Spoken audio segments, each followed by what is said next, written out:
Hello. Today we are talking about out of home, and I'm talking it with Johan Holstein from GLS. Hi, Johan. How are you doing today?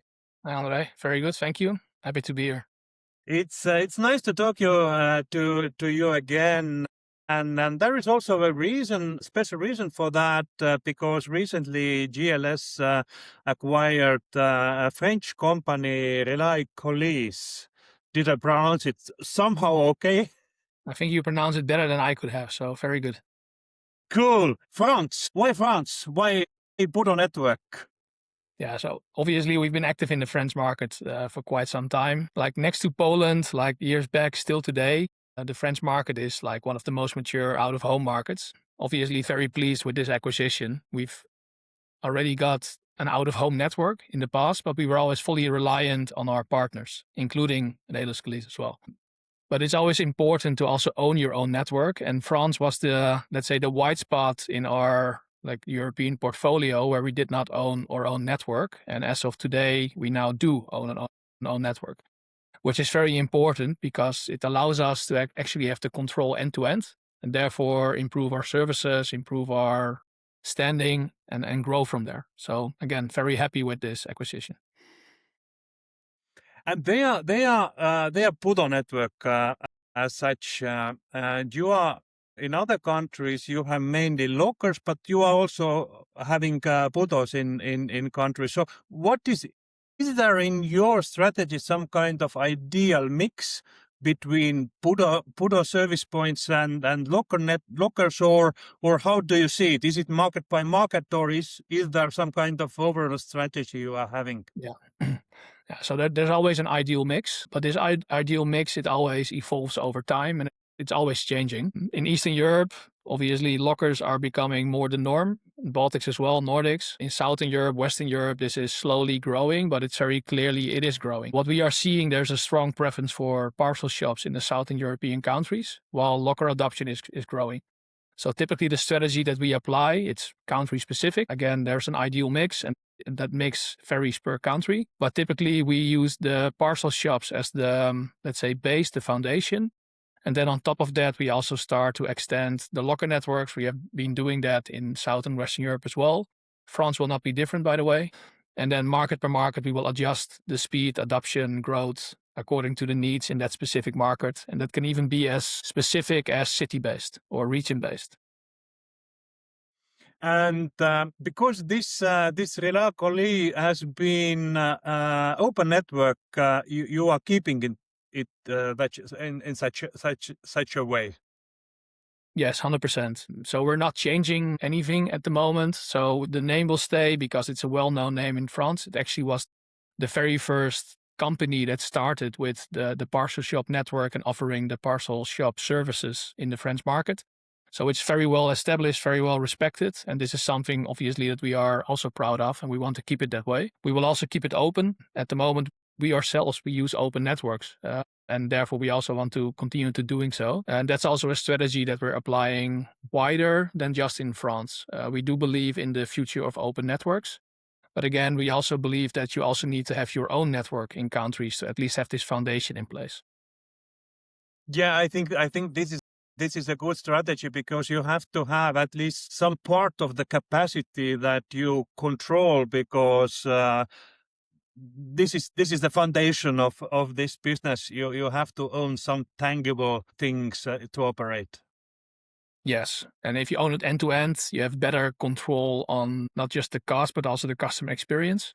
We have done something similar in Italy not that long ago. We acquired a company called Pronto Parco, which was also at that moment our network provider for parcel shops. So realistically, 7,000 shops in Italy at that time, it was 6,000. And over a period of around 3 years, we actually grew that to 11,000 shops, even beyond 11,000. And it now forms the foundation of our out-of-home network in Italy. And we foresee to do the same with this network in France. And I believe that you really strategy is collaboration, because I'm really keen about the project you are having in Germany together with DPD, this shared local network. it's called inboxx. I'm Correct. really interested about the future of that project because this is sort of mix between agnostic and closed networks. This is a partnership with a strong partner, and I'm really keen to see how it succeeds. So do we, obviously, but that has been, I agree with you, it's been one of the coolest projects that we have. When I started, I still remember that everyone was looking at what the other was doing on an out-of-home space, not just an out-of-home, obviously, but it was a very pure competitor relationship. But I think this has completely changed in the last couple of years, that you will see more and more partnerships starting up. Obviously, we are not the only one, but I think inboxx in its setup, we are the first that is doing it in this way. And obviously we also, and DPD, we want to grow this network and we want to grow this partnership. So it's indeed a very exciting time moving forward. Yeah, and this is not the only option. I think very good examples also from Germany and Austria. MyFlexbox, who is doing the same with Austrian Post and DPD there, and this kind of shared. I believe that this is a very good model because again, capacity is fixed and you have to control that. And if you are totally open, then this is very hard to control the capacity and to adjust the volumes. But this kind of control partnerships is an interesting way to proceed. But what about the cross-border deliveries? Because you have very good network in Europe. Does not extend to all the parts of that, but still in Central and Western Europe, you are very strong. What about the cross-border local-to-local delivery? There are some attempts that are pushing this product, like Vinted and inboxx is doing that, and some more. What's your plans on that? Yeah, so today we already have this product. You can already send a parcel from a locker to another locker in another country. So our network is a cross-border network. It's one of the strongest pan-European, at least ground networks in the market. I already mentioned that France was a white spot for us, also because we were reliant on these partner networks. It was for us very challenging to get the ability to actually send parcels from that network to another network. This will now change. It allows us to actually connect France from a out-of-home to out-of-home point of view to plus 20 countries. And this is something definitely that it's already growing today. But as we move forward with also now France added to the mix, it's something that we will continue to push and continue to grow moving forward. This is nice to hear because I really believe that this cross-border pan-European sort of networks will be successful. Again, when you look for that second-hand market, and sort of they have been very local so far, and this means that you have very limited reach. This can be open to European network. I think this will blow off the second-hand market even more, like they are right now blowing. Yeah, noted. Fully agree. It is very clear. You can see this with Vinted, obviously. My family is a keen user of Vinted as well. I think most parcels are not coming from the Netherlands. They're coming from France. They're coming from Spain. This will only grow. This is also what the reports are showing. And I think making out-of-home cross-border easily accessible across all countries and connecting this all together also in a unified customer experience, easy to use, easy to access, this will definitely further accelerate the wave that is already ongoing across the whole of Europe. Also very curious to see how this will now extend beyond Europe with connecting other continents. This will also happen in due time, but for sure, and this is also cool to see, that Europe is actually paving the way for this. And I'm very, again, excited about what will come. I think out of home it already does, but it will continue to grow and play a more important role in the cross-border business, not just of Vinted, not just of GLS, but across all players in the market, including retailers. This is absolutely true what you are saying. Talking about the regional setup, I can confirm that interest towards European experience is actually now coming from my side personally, not from Europe anymore, but from Africa and from American countries. So it's this daily but weekly requests from those regions about the other experience we have gathered here. So hopefully this is going to push other regions also to out of home. Can you elaborate on Andre? Like, what are the things that the other continents are interested about learning about Europe? What Europe does well? Like, what are the core capabilities that they're interested in? There are definitely is locker operations in a sense. The whole, not the technology, but the business side of that. What are the prerequisites? How to set up it? How to negotiate with the carriers? How to negotiate with the retail? How to feed it into the system? But the things there are also different. Let's say in Africa, this is an interesting continent because they skipped personal computers. They are very advanced in mobile technologies, and now, in a sense, that this is very easy addition to the lockers are very easy addition to their philosophy because everybody is doing everything with their phones. When LATAM has their own sort of environments and other problems. So this is very vibrant market. And one thing I see every day is there is no same kind of solution. Every market is different and you have to adjust your strategy based on every market history. And that's a bit the challenge that I also see today, or this is the challenge I think that we face is also in Europe, all these networks, they are run independently. They are run within a country, within their own, let's say, software suite. They're not connected unless it's connected through if it's the same carrier, then you can actually send from one to the other. I think that what will be needed to actually change this is to have one overarching platform, integrator, connector that is connecting all these networks together that will actually make it more, again, accessible to the users. Because it can be, if from being an end user myself, it can be quite annoying that, okay, I can use this locker or this shop if I want to send a parcel to this. But if actually I want to send it to some other area, it's not possible. Then I have to go to this shop or this locker. And this can all be solved by technology. And I think this will be solved with technology fairly soon. Absolutely. This is a very big Pandora box. We can talk about that hours because there are several ways to solve it. One is the big aggregator. The other way is with a new sort of pan-European standardizing all the softwares and operations. And probably soon we are talking about agentic delivery, so sort of that AI agents is doing that. So this is very interesting future. But to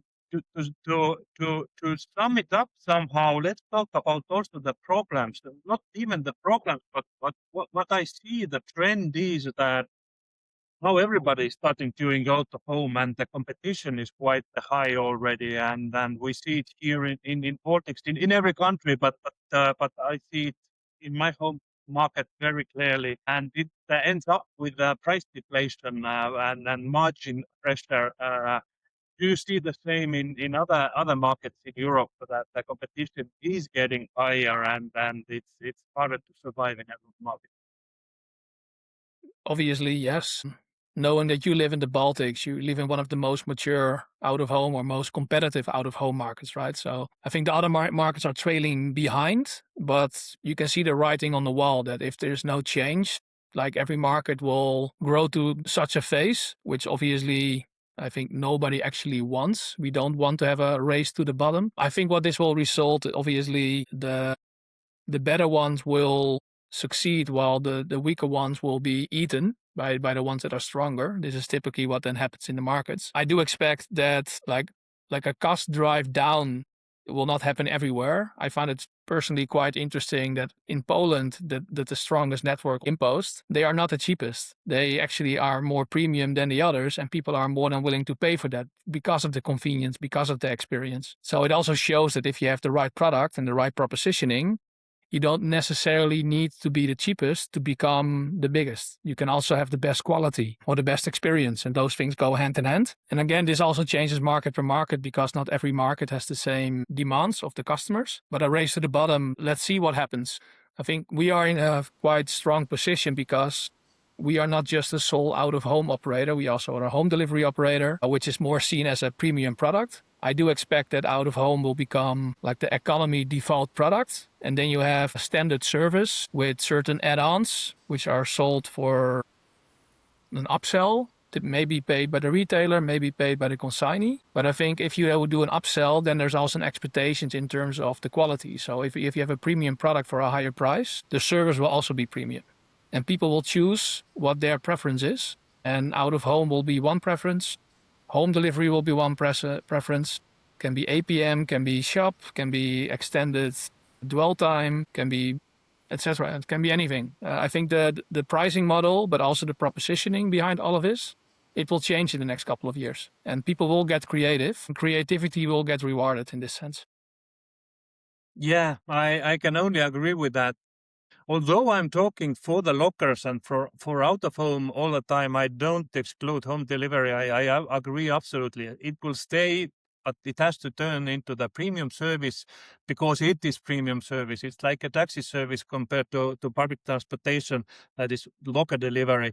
And also I really much support the idea that customers should to have the right to make decision how the parcel is delivered, it to where, and what is the price. Because again, there is no such a thing as what customer wants. Even one customer can have today one need and tomorrow the other one. So I think that customers will make this selection and market. If we still having the market economy, I really believe in that, and I believe also the customers are making the right decision about delivery soon. Yeah. Ultimately, it always comes down to what the customer wants, and that's control and flexibility and the ability to make that choice. And as you say, their life changes. Someday you want it to be delivered at home because you're at home. The next day you really want to have this parcel, but you're not at home, then deliver it to an out-of-home point, be it a locker or a parcel shop, depending on your preferences.